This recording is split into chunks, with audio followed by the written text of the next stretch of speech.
মানে স্টুডেন্টস, নিজের শরীরকে ভালো রাখো, শরীরকে মানে শরীরের ওপর যত্ন নাও মানে শরীরকে খাটাও। শুধু বসে বসে পড়াশোনা করলে হবে না। তুমি যতই পড়াকু হও, তুমি যতই ভাবো বা তোমার গার্জেন ভাবে যে না আমার ছেলে বা আমি তো ডাক্তার হব, আমি ইঞ্জিনিয়ার হব, আমার ওইসব জিমে গিয়ে ওয়েট তোলার কি দরকার, আমার এই যে ডন ফন এইসব করার কি দরকার, বা আমার খেলাধুলো করার কি দরকার। খুব ভুল করছো।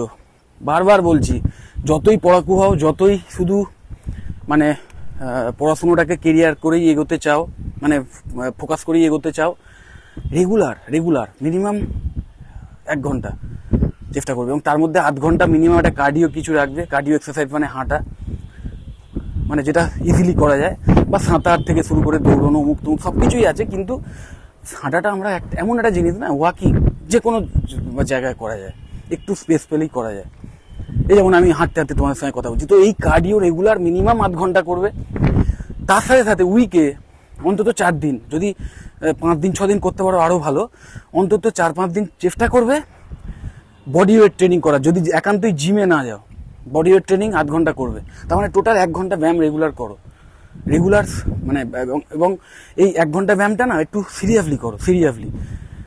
তোমাকে প্রফেশনাল জিম, মানে তোমাকে প্রফেশনাল বডি বিল্ডার হতে হবে না, বা প্রফেশনাল জিমন্যাস্ট হতে হবে না, বা হতে পারবেও না তুমি, যাই হোক, কিন্তু অ্যাটলিস্ট নিজের পড়াশোনার কোয়ালিটিটাকে, নিজের স্টাডি কোয়ালিটিটাকে ইমপ্রুভ করার জন্য বাড়াও, নিজের মনের ফোকাসটাকে বাড়ানোর জন্য করো, মানে এই রেজিমে ফলো করো।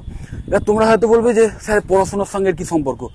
প্রচুর সম্পর্ক আছে। প্রথম কথা, কার্ডিও যদি করো, শরীরের মধ্যে ব্লাড সার্কুলেশন যেটা সুন্দরভাবে হয়, বিশেষ করে হাঁটলে পায়ের যে কাপ মাসেল আছে, সেই কাপ মাসেল যেহেতু কন্টিনিউ মানে প্রেসারাইজড হয়, সেখানটা থেকে ব্লাডটা না পুরো শরীরে নিচ থেকে একদম ব্রেন অবধি মুভ করে, যে এবং আমাদের হার্টকে এক্সারসাইজ করায়, কার্ডিও এক্সারসাইজ, যে কারণে হার্টের জন্য ভীষণ ভালো, ব্লাড সার্কুলেশন ভালো হয়, এবং তার ফলে যত ব্লাড সার্কুলেশন ভালো হবে, অক্সিজেন বেশি আমাদের ব্রেনে পৌঁছবে, সমস্ত কোষে পৌঁছবে, তার সাথে সাথে ব্রেনে পৌঁছবে, যেটা কিন্তু হাই মেমোরির জন্যে এবং শান্ত মানসিকতার জন্যে দরকার। এবং এই দুটোই কিন্তু পড়াশোনার কোয়ালিটি বাড়ানোর জন্য দরকার। ভেবে দেখো, তুমি যদি একটা খুব বেশি অ্যাংজাইটি থাকে তোমার মধ্যে, খুব বেশি যদি ডিপ্রেশন থাকে, বা সবসময় চঞ্চল মন থাকে, তাহলে কখনোই তোমার পড়াশোনাটা ভালো হবে না, পড়াশোনায় মনই বসবে না। তো এইগুলো কিন্তু হবে না, এগুলো কমে যাবে তুমি যদি রেগুলার এই কার্ডিও করো। এইবার মাসেল কেন বিল্ড করবে, মানে বডি ওয়েট ট্রেনিং কেন করবে? বডি ওয়েট ট্রেনিং এই কারণে করবে, মাসেল একটু বিল্ড করার জন্য। যদি বিল্ড নাও করতে পারো, অ্যাটলিস্ট যে মাসেলটা রয়েছে সেটাকে অ্যাক্টিভ রাখার জন্য, সেটাকে চালানোর জন্য রেগুলার। মাসেল শরীরকে মানে সিগন্যাল দেয় যে আমাকে থাকতে হবে, আমাকে বাড়তে হবে, কারণ আমাকে রেগুলার খাটাচ্ছে, শরীরকে সিগন্যালটা দেয়। এবং শরীর তখন তার জন্য সেই গুড হরমোনগুলো যেগুলো মাসেলকে বিল্ড করে সেইগুলো রিলিজ করবে। তার মধ্যে অন্যতম হচ্ছে টেস্টোস্টেরন, এবং এই হরমোনটা না একটা ম্যাজিক্যাল হরমোন। এই জিনিসটা অনেক বডি বিল্ডার বা অনেক স্পোর্টসম্যান বাইরে থেকে ইঞ্জেকশন নিয়ে নেয়, বা বিভিন্ন ড্রাগসের মাধ্যমে নেয় নিজেদের, যেটাকে স্টেরয়েড বলো তোমরা। সেই স্টেরয়েড কিন্তু অবশ্যই ক্ষতিকর, কারণ সেটা কি কৃত্রিমভাবে সেই টেস্টোস্টেরনের প্রোডাকশন বাড়িয়ে দেয়, যার ফলে ন্যাচারাল প্রোডাকশনটা কমে যায় এবং একটা সময় বন্ধ হয়ে যেতে পারে। তো যাই হোক, সেই সব গল্পে যাচ্ছি না। তো আমি কখনোই তোমাদের এইসব নিতে বলছি না, এইসব নিয়ে মানে টেস্টোস্টেরন ড্রাগসের কথা আমি বলছি না, যেটা শরীর ন্যাচারালি তৈরি করে সেই টেস্টোস্টেরনের কথা বলছি। সেই টেস্টোস্টেরনের একটা অন্যতম মেন গুণ হচ্ছে তোমাকে না কি বলবো, একটা নেভার গিভ আপ, এই মেন্টালিটিতে ধরে রেখে দেয়। তুমি যতই প্রবলেমেটিক সিচুয়েশনে পড়ো, তোমার যদি টেস্টোস্টেরন কোয়ালিটি ভালো থাকে, হাই থাকে, তুমি কিন্তু একদম মানে সেই নাছোড়বান্দা হয়ে থাকবে, যেটা ভীষণ দরকার, জেদি হয়ে থাকবে।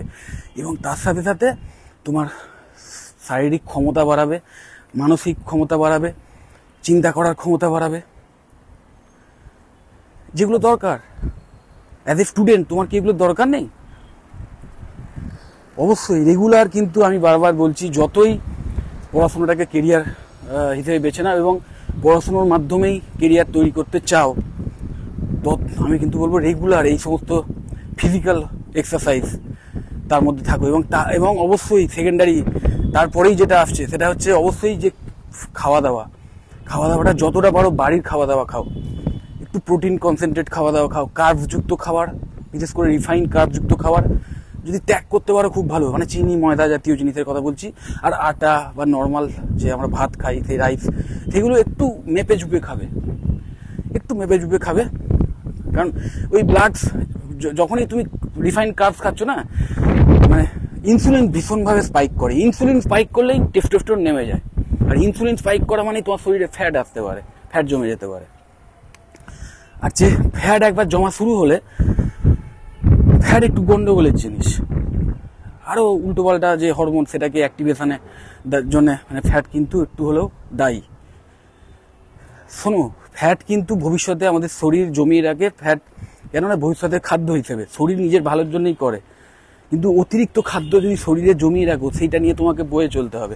এবং তার ফলে হবে কি, কিছু ডিপ্রেসিভ হরমোন যেটা তোমাকে ডাউন করে দিতে পারে, সেই জিনিসগুলো কিন্তু, কারণ ফ্যাট এসে যাওয়া মানে না শরীর ধরে নেয় যে আমার শরীরে তো প্রচুর মানে এনার্জি রয়েছে, তাহলে আমি এত খাটবো কেন, এই একটা মেন্টালিটি শরীর নিয়ে নেয়।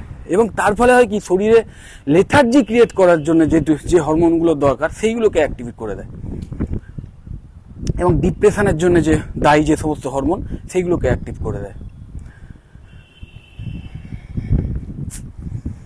So B cautious.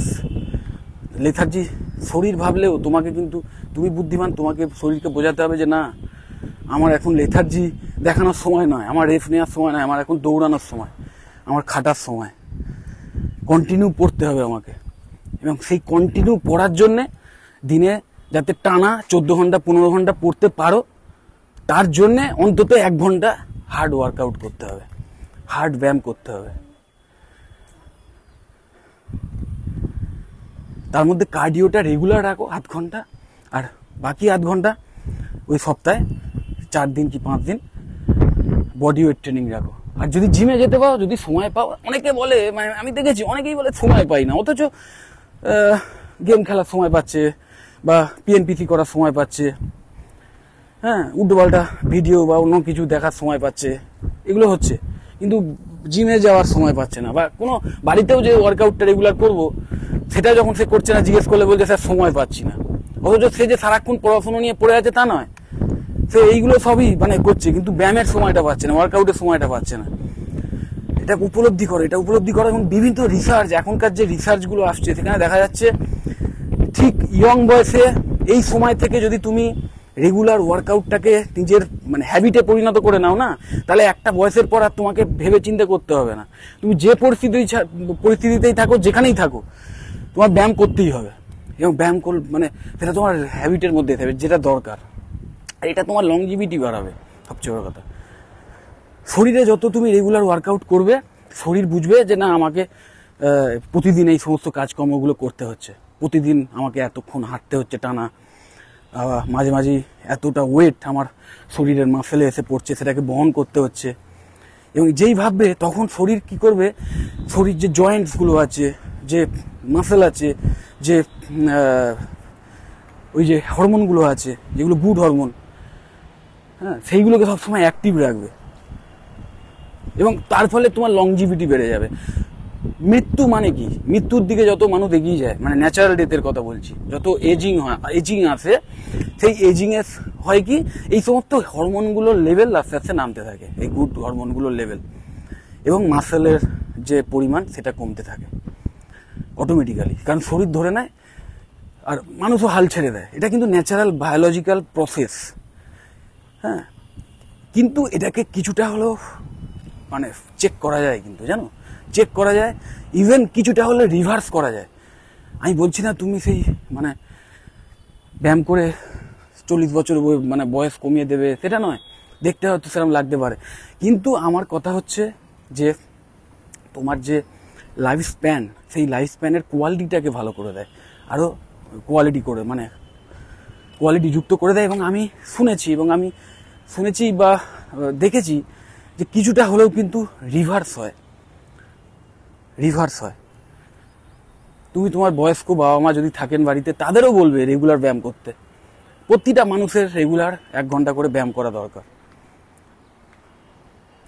তাহলে এজিংয়ের যে মানে গতি সেটা হ্রাস পায়। শরীর ভাবে যে না আমাকে এখন এত কাজকর্ম করতে হবে, সো তার ফলে আমার এই অ্যাক্টিভ যে হরমোনগুলো বা যেগুলো কোয়ালিটি হরমোন সেগুলোকে আমি অ্যাক্টিভ রাখি, সেইগুলোকে আমি মানে সচল রাখি। এবং এইটা মানে এটা হওয়াতে আলটিমেটলি বাই প্রোডাক্ট হিসেবে তুমি যে কাজকর্মগুলো করছো সেগুলোর কোয়ালিটি কিন্তু বেড়ে যায়। সো যেটা মেন কথা, যে যতই স্টাডির জন্য সময় দাও, যতই একটানা পড়ো বা সময় না পাও, তাও সময় বার করো, বাদবাকি সময় থেকে কিছুটা হলেও কাটছাঁট করে 1 ঘন্টা সময় দিনে বার করো এবং রেগুলার ব্যায়াম করো। ভিডিওটা যতটা পারো বন্ধু বান্ধবদের শেয়ার করে দিও। টাটা।